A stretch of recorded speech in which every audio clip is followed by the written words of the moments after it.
საზოგადოების თავისუფალი წვდომა ინფორმაციაზე საქართველოს შინაგან საქმეთა სამინისტროს ერთ-ერთი პრიორიტეტია.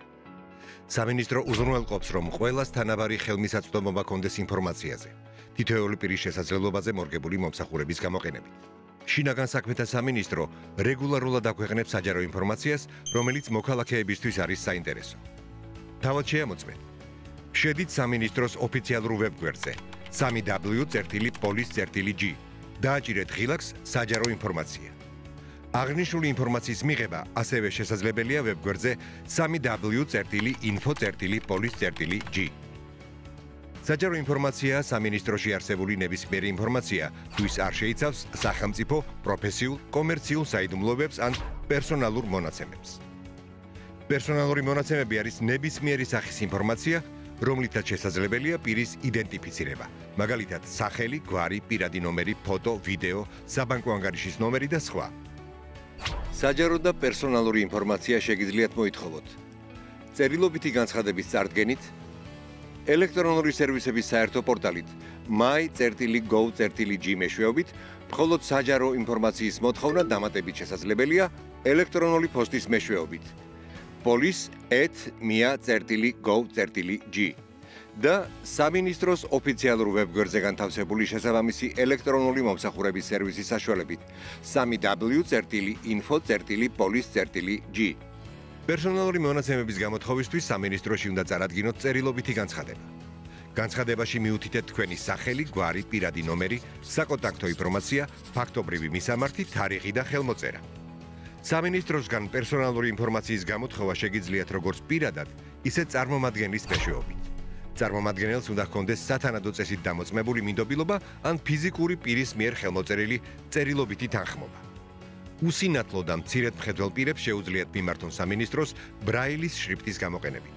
სამინისტრო კი მოახდენს აღნიშნული განცხადების გაშიფრვას და პასუხის გაცემას იმავე ფორმით. სამინისტროსთან კომუნიკაცია შესაძლებელი ასევე ჟესტური ენის გამოყენებით.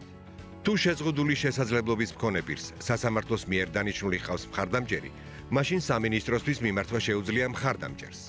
გაითვალისწინეთ, რომ მხარდამჭერმა უნდა წარადგინოს საერთო სასამართლოს მიერ მიღებული გადაწყვეტილება ზემო აღნიშნულის დასტურად. რა ხდება მაშინ, როცა უკვე წარადგენთ განცხადებას? სამინისტრო უზრუნველყოფს განცხადების დარეგისტრირებას და სარეგისტრაციო ნომრის მინიჭებას. განცხადებელს აქვს უფლება მოითხოვოს განცხადების რეგისტრაციაში გატარების დადასტურება. ინფორმაციის მიღება შესაძლებელია იმავე დანაყოფიდან, სადაც წარდგენილ იქნა განცხადება. სამინისტროს დანაყოფების საკონტაქტო ინფორმაცია განთავსებულია ვებგვერდზე www.info.polis.g.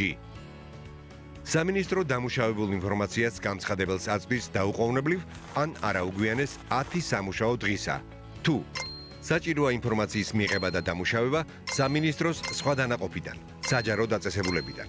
საჭიროა დიდი მოცულობის ინფორმაციის მოპოვება და დამუშავება. ინფორმაციის გაცემის ვადის ათვლა იწყება განცხადების რეგისტრაციის შემდეგი სამუშაო დღიდან. გახსოვდეთ, რომ თუ თქვენი მოთხოვნა ინფორმაციის მიღებაზე არ დაკმაყოფილდა ან დაკმაყოფილდა მხოლოდ ნაწილობრივ, თქვენ შეგიძლიათ გაასაჩიროთ გადაწყვეტილება ზემდგომ თანამდებობის პირთან ან საერთო სასამართლოში. საზოგადოებრივი უსაფრთხოების მართვის ცენტრი 112 მოქალაქეებს თავაზობს დაკავშირების ალტერნატიულ არხს. ხუთენოვან მობილურ აპლიკაციას, რომელიც მორგებულია შეზღუდული შესაძლებლობების მქონე პირთა საჭიროებებზე. აპლიკაციის მეშვეობით ნებისმიერ ადამიანს შეუძლია გამოიყენოს ზარის ფუნქცია, ჩუმი განგაშის ღილაკი, SOS და ოპერატორთან მიმოწერა, ჩატი. აღსანიშნავია, რომ ყრუ დასმენად აქვეითებულ პირებს საშუალება აქვთ ვიდეო ზარით დაუკავშირდნენ 112-ის ჟესტური ენის მცოდნე ოპერატორებს. აპლიკაციის ნებისმიერი სერვისის გამოყენებისას შესაძლებელია პირის ადგილმდებარეობის დადგენა, თუ მომხმარებელს გააქტიურებული აქვს ლოკაციის გაზიარების ფუნქცია. სერვისი ხელმისაწვდომია მთელი ქვეყნის მასშტაბით 24/7-ზე. ჟესტური ენის გამოყენებით ინფორმაციის მიღება ასევე შესაძლებელია საპატრულო პოლიციის დეპარტამენტის ერთიანი მომსახურების ცენტრსა და შინაგან საქმეთა სამინისტროს მომსახურების სააგენტოში.